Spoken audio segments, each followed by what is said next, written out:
Hi. Hi, Nak. Good afternoon. Yung video ko ngayon tungkol sa discovery ni Mama tungkol sa pagsunod sa calendar. Sa calendar in a way na dati kasi, okay, meron akong mga calendar, but binabago ko yon madalas.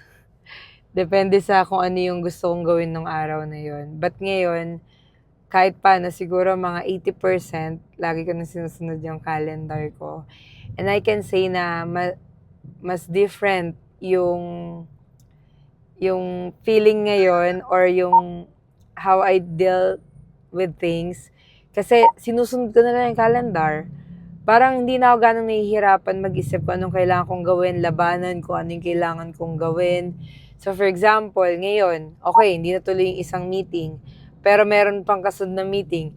So even though na nakakatamad ng umalis ng bahay kasi tanghali or past lunch na, 12:30 yata umalis kanina. Pero kailangan ko pa rin sundin yun kasi nga nasa calendar yun and nakaset yung meeting na yun. So, kailangan kong pumunta doon. Parang yung commitment mo, mas may strengthen pag meron kang ganong klaseng tool.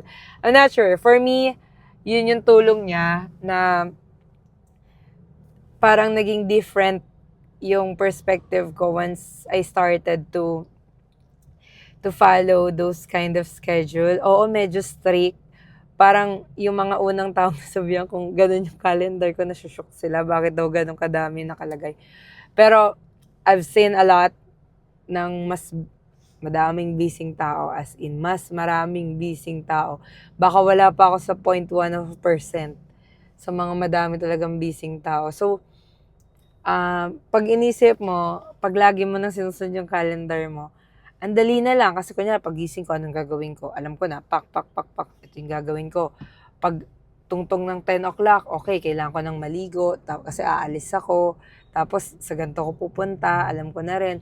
Okay, magdadrive ako, magdadrive ako, tapos bibili ako ng ibibigay ko, or kung naka-ready na, edi okay. Something like that. So, mas madali na siya. Kaya, hindi ka na mag-iisip.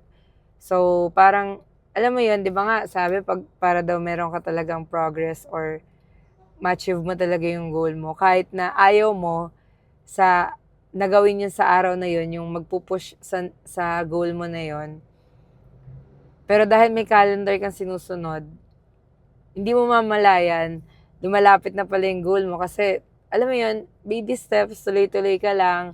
So for example, ako, yung mga client na minimaintain natin, dahil sinusunod ko yung calendar, so nami-maintain ko yung relationship sa kanila. They're happy even though na hindi 100% perfect lagi. Pero